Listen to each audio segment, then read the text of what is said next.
A very good morning to everyone. Welcome back at BBVN online class. बात करते हैं accountancy class 12th की।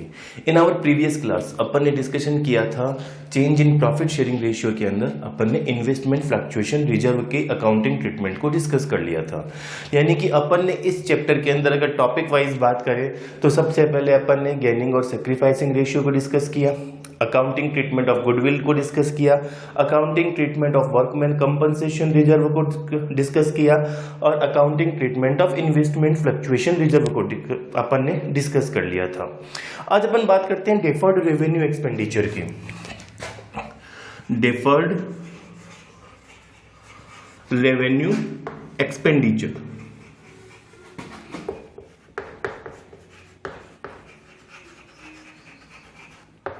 Deferred revenue expenditure होते क्या है? सबसे पहले अपन एक बार इसका मीनिंग समझ लेते हैं कि डेफर्ड रेवेन्यू एक्सपेंडिचर होते क्या है। तो अपन ये कहते हैं कि ऐसे एक्सपेंडिचर जिनका कि अपन एक साल से ज्यादा की फाइनेंशियल ईयर के लिए उससे रेवेन्यू जनरेट करते हैं या उसके बेनिफिट जनरेट करते हैं, दिस इज कॉल्ड कहलाते हैं अपने क्या कहलाते हैं? Deferred revenue expenditure. अगर एग्जांपल की बात करें डेफर्ड रेवेन्यू एक्सपेंडिचर के अंदर तो अपन सबसे अच्छा एग्जांपल कहते हैं कि एडवर्टाइजमेंट जो होता है वो सबसे अच्छा एग्जांपल होता है इसको।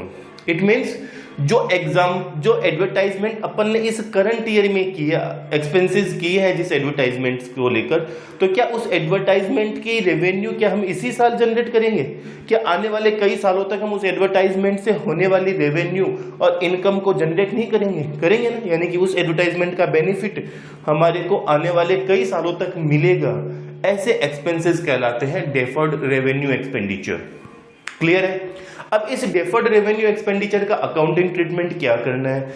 यानी कि ये डेफर्ड रेवेन्यू एक्सपेंडिचर एक बार आपको समझने के लिए मैं ये कहता हूं कि ये बैलेंस शीट है, ये इसकी लायबिलिटी साइड हो जाती है, ये असेट साइड है। यानी कि डेफर्ड रेवेन्यू एक्सपेंडिचर यहां पर दिए हुए हैं एडवर्टाइजमेंट 4000 रुपीज का। तो आपको करना क्या है कि इस एडवर्टाइजमेंट को इस बैलेंस शीट से हटाना है। इट मीन्स हटाने के लिए जब ये असेट साइड्स में दिया हुआ है इट मीन्स इसका डेबिट बैलेंस है और इसको अगर इस बैलेंस शीट से हटाने के लिए क्या करना चाहिए? इसको क्रेडिट कर देना चाहिए। डेबिट किसको करें? पार्टनर्स कैपिटल अकाउंट को। तो हम एंट्री क्या कर देते हैं? हम एंट्री कर देते हैं कि partners capital account debit to deferred revenue expenditure इनके ओल्ड रेशियो में। किस रेशियो में? इनके ओल्ड रेशियो में इसको डिस्ट्रीब्यूट कर देते हैं पार्टनर्स कैपिटल अकाउंट में और इस एंट्री का अकाउंटिंग ट्रीटमेंट कर लेते हैं। सिंपल है, क्लियर है। अब अपन कुछ न्यूमेरिकल क्वेश्चन से इस चैप्टर को आगे एक्सप्लेन करते हैं। तो न्यूमेरिकल क्वेश्चंस के थ्रू अपन इसको क्लियर करने की कोशिश करते हैं। देखिए अपन ये कहते हैं कि क्वेश्चन में यहां ड्राफ्ट कर देता हूं। There are the three partners X, Y and Z। Their profit sharing ratio is 5:3:2। They decide to share future profit and losses in the ratio of, इन्होंने अपना प्रॉफिट शेयरिंग रेशियो चेंज किया 2, 3 and 5। यानी कि new PSR 235, old PSR 532. With effect from 1st April 2020, following is the extract of their balance sheet. यहां पर इनकी एक balance sheet बना लेते हैं।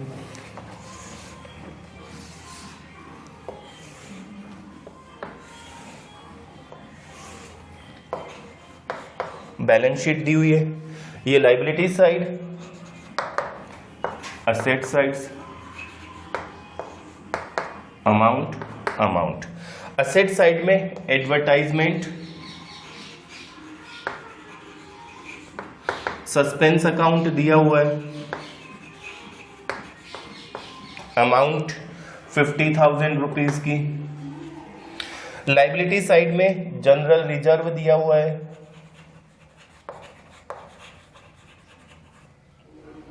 75,000 रुपीज का। प्रॉफिट एंड लॉस अकाउंट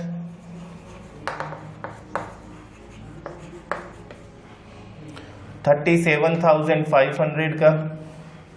और workman compensation reserve account workman compensation reserve account 12,500 का, ये इस बैलेंस शीट के अंदर आइटम शो कर रखे हैं। नीचे अपना एडिशनल इंफॉर्मेशन भी दे रखा होगा। नीचे आपसे पूछा है पास जर्नल एंट्रीज, यानी कि इनके अकाउंटिंग ट्रीटमेंट की जर्नल एंट्रीज अपने को करनी है। अब जर्नल एंट्रीज क्या होगी? सबसे पहले अपने को करना क्या है, यहां से इस general reserve, profit and loss और WCR यानी कि वर्कमैन कंपनसेशन रिजर्व को इस बैलेंस शीट से हटाना है। और हटाने के लिए अपने को करना क्या है, लायबिलिटी साइड में इट मींस क्रेडिट बैलेंस है, बैलेंस शीट से हटाने के लिए क्या करना चाहिए, डेबिट कर देना चाहिए। और एसेट साइड में एडवर्टाइजमेंट सस्पेंस अकाउंट है, यानी कि इसको भी बैलेंस शीट से हटा देना है, यानी कि इसका डेबिट बैलेंस है, इसको हटाने के लिए क्या करना चाहिए, क्रेडिट कर देना चाहिए। तो सबसे पहली एंट्री अगर अपन करते हैं तो अपन करते हैं कि general reserve account, general reserve account debit, profit and loss, profit and loss account debit, और workman compensation reserve account debit to, अब पार्टनर कौन कौन है, XYZ, यानी कि to X capital, to Y's capital account और टू जेड्स capital account. अब देखिए जनरल रिजर्व था कितना, 75,000 रुपीज का, 75,000, प्रॉफिट एंड लॉस 37,500 रुपीज का, और वर्कमैन कंपनसेशन 12,500, यही तो दे रखा है। यानी कि अब इन सब का टोटल करने के बाद अपने को करना क्या है, इनके टोटल को पार्टनर्स के ओल्ड रेशियो में डिस्ट्रीब्यूट करना है, न्यू रेशियो में नहीं करना है। ओल्ड रेशियो में 5:3:2, यानी इन सबको टोटल कर कर अपन 5:3:2 के रेशियो में जब इसको डिस्ट्रीब्यूट कर देंगे तो एक्स की कैपिटल आ जाएगी 62,500, वाई की कैपिटल आ जाएगी 37,500 और जेड की कैपिटल आ जाएगी 25,000 रुपीज से क्रेडिट हो जाएगी। यानी कि अपन ने फर्स्ट एंट्री कंप्लीट कर ली, general reserve, profit and loss और वर्कमैन कंपनसेशन रिजर्व अकाउंट जो बैलेंस शीट में ऑलरेडी स्टैंड कर रहे थे उनको बैलेंस शीट से हटाकर पार्टनर्स के कैपिटल अकाउंट में उनके ओल्ड रेशियो में डिस्ट्रीब्यूट कर दिया। अब यहाँ पर असेट साइड में एडवर्टाइजमेंट सस्पेंस अकाउंट दे रखा है, तो सेकेंड एंट्री इसको यहाँ से हटाने की, यानी कि अब एंट्री करेंगे X capital account debit, Y capital account debit, जेड्स capital account debit, to advertisement suspense account,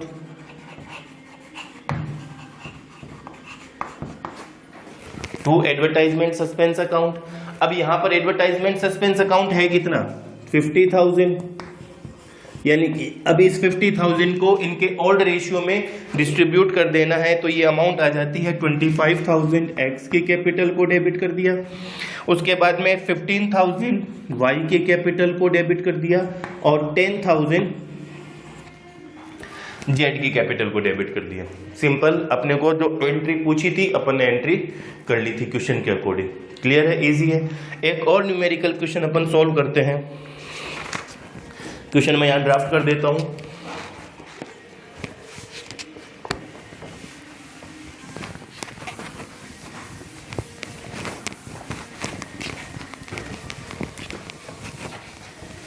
देखिए यहां पर है, there are the 3 partner Radhika, Bani and Chitra.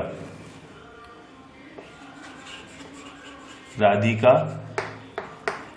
बानी and Chitra.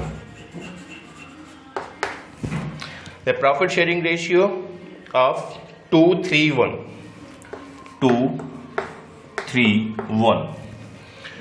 With effect from 1st April 2018, they decided to share future profit and losses in the ratio of 3:1. यानी कि इन्होंने जो profit sharing ratio change किया 2:3:1 से 3:1 कर लिया था। और कब किया, 1 अप्रैल 2018 को। On that date, their balance sheet showed a debit balance of rupees 24,000 in profit and loss account and a balance of 1,44,000 in general reserve. यानी कि प्रॉफिट एंड लॉस अकाउंट का डेबिट बैलेंस है वो 24,000 है बैलेंस शीट में, और general reserve में balance है 1,44,000 रुपीज का. It was also agreed that goodwill of the firm is valued, यानी कि इस डेट को फर्म की गुडविल जो है वो 1,80,000 रुपीज वैल्यूड की गई थी. And the land having book value, land book value जो है वो है अपनी 3 लाख, जिसको कि रीवैल्यूड किया तो उसकी वैल्यू आ गई 4,80,000. Pass the necessary journal entries for the above changes, अपने को इन चेंजेस की जर्नल एंट्रीज करनी है. तो यानी कि सबसे पहले करना क्या है, प्रॉफिट एंड लॉस का डेबिट बैलेंस है. डेबिट बैलेंस होने का मतलब profit and loss asset sides में बैलेंस शीट के अंदर स्टैंड कर रहा होगा, यानी कि इसको यहां से हटाना है. तो अपन एंट्री कर देते हैं. पहली entry, Radhika's capital account debit,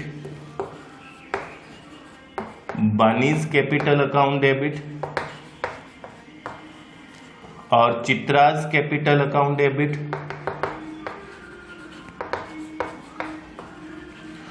to, profit and loss account. Profit and loss account है कितना स्टैंड, 24,000 से. अब इस 24,000 को 2-3-1 यानी कि इनके ओल्ड रेशियो में डिस्ट्रीब्यूट करना है पार्टनर्स के. जब इनके ओल्ड रेशियो में डिस्ट्रीब्यूट करेंगे तो ये एंट्री आ जाएगी 8,000, 12,000 और 4,000. फर्स्ट एंट्री कंप्लीट अपनी. सेकेंड एंट्री की बात करें तो जनरल रिजर्व को यहां से हटाना है. अब जनरल रिजर्व का क्रेडिट बैलेंस है, इट मींस ये लायबिलिटी में स्टैंड कर रहा होगा. इसको हटाने के लिए क्या करना चाहिए, डेबिट कर देना चाहिए. General reserve account debit. To, Radhika's capital account. To, Bani's capital account और 2 चित्राज कैपिटल अकाउंट. अब देखिए 1,44,000 से जनरल रिजर्व स्टैंड कर रहा था, इसको डेबिट कर दिया. अब इनके ओल्ड रेशियो में 2-3-1 के रेशियो में इसको डिस्ट्रीब्यूट कर देते हैं तो ये अमाउंट आ जाती है 48,000, 72,000 और 24,000, यानी कि सेकेंड एंट्री भी हो गई. अपन ने क्या किया, प्रॉफिट एंड लॉस और जनरल रिजर्व को यहां से हटा दिया बैलेंस शीट से और पार्टनर को उनके ओल्ड रेशियो में डिस्ट्रीब्यूट कर दिया. अब अपने को अकाउंटिंग ट्रीटमेंट करना है गुडविल का. जब गुडविल का अकाउंटिंग ट्रीटमेंट करना है तो सबसे पहले अपने को क्या चाहिए, गेनिंग और सेक्रीफाइसिंग रेशियो. यानी कि अब अपने को यहां पर कैलकुलेशन करना है गेनिंग और सेक्रीफाइसिंग रेशियो का. और गेनिंग रेशियो का फॉर्मूला अपन ने बात किया था. गेनिंग रेशियो का फॉर्मूला होता है अपना new ratio minus old ratio. New ratio minus old ratio अपन ने यही डिस्कशन किया था. यानी कि अब न्यू रेशियो की बात करें तो सबसे पहले राधिका, न्यू रेशियो कितना है 3:1 यानी कि 3/6 माइनस ओल्ड रेशियो 2/6. एलसीएम अपन ने लिया 6, 3 माइनस 2, पॉजिटिव वैल्यू है 1/6, इट मीन्स गेन है. बानी की अगर बात करें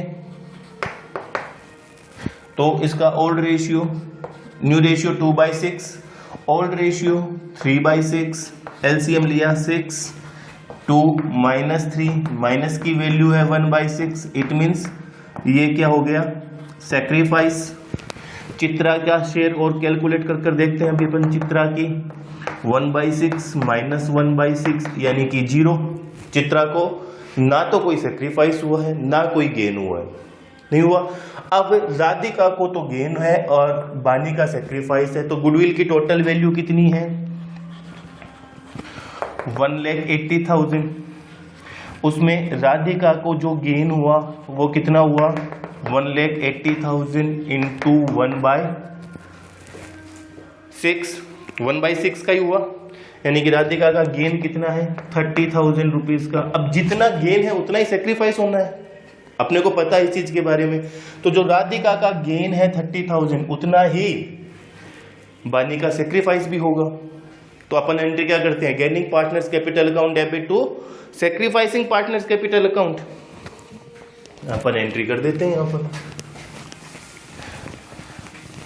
gaining partners capital account debit to sacrificing, यानी गेनिंग पार्टनर कौन है? राधिका। तो Radhika capital account debit to Bani's capital account, और ये अमाउंट आ जाएगी 30,000, यानी कि अपन ने अकाउंटिंग ट्रीटमेंट ऑफ गुडविल भी कर लिया। अब ये जो लैंड की वैल्यू बुक वैल्यू से करंट वैल्यू इंक्रीज हुई है, यानी कि बुक वैल्यू लैंड जो थी बैलेंस शीट में स्टैंड कर रही थी 3 लाख पर, और उस बुक वैल्यू के अकॉर्डिंग या फिर लैंड की जो करंट वैल्यू जिस डेट को इन पार्टनर्स ने अपना प्रॉफिट शेयरिंग रेशियो चेंज किया है, उस डेट को इस लैंड की जब वैल्यूएशन की गई तो उसकी वैल्यू आई 4,80,000। इट मीन्स ये वैल्यू इंक्रीज हो गई, फायदा हो गया। तो अपन अपनी फोर्थ एंट्री जो करते हैं वो ये करते हैं कि रीवैल्यूएशन अकाउंट डेबिट। अब ये वैल्यू कितनी बढ़ गई? 4,80,000 हो गई 3 लाख से, यानी कि 1,80,000 हो गई। 1,80,000 का जो प्रॉफिट हुआ था, फायदा हुआ, वो पार्टनर्स को उनके ओल्ड रेशियो में डिस्ट्रीब्यूट कर देना है। राधिका's कैपिटल अकाउंट, बानीज कैपिटल अकाउंट और टू चित्राज कैपिटल अकाउंट, यानी कि 1,80,000 को 2, 3, 1 के रेशियो में अगर डिस्ट्रीब्यूट करते हैं तो ये आ जाता है 60,000, 90,000 और 30,000। अपने से यही चीज इस क्वेश्चन में पूछी गई थी, अपन ने इस चीज को सोल्व कर लिया। यानी कि अब आपको करना क्या है? आपको इसी तरीके से सारे न्यूमेरिकल क्वेश्चन सोल्व करना है। अपन अपनी अगली ऑनलाइन क्लास में इसके नए टॉपिक से, यानी कि रीवैल्यूएशन अकाउंट से बात करेंगे, रीवैल्यूएशन अकाउंट को डिस्कस करेंगे। तब तक आपको इसके सारे न्यूमेरिकल क्वेश्चंस सोल्व करने हैं, इनकी प्रैक्टिस करनी है। Thank you.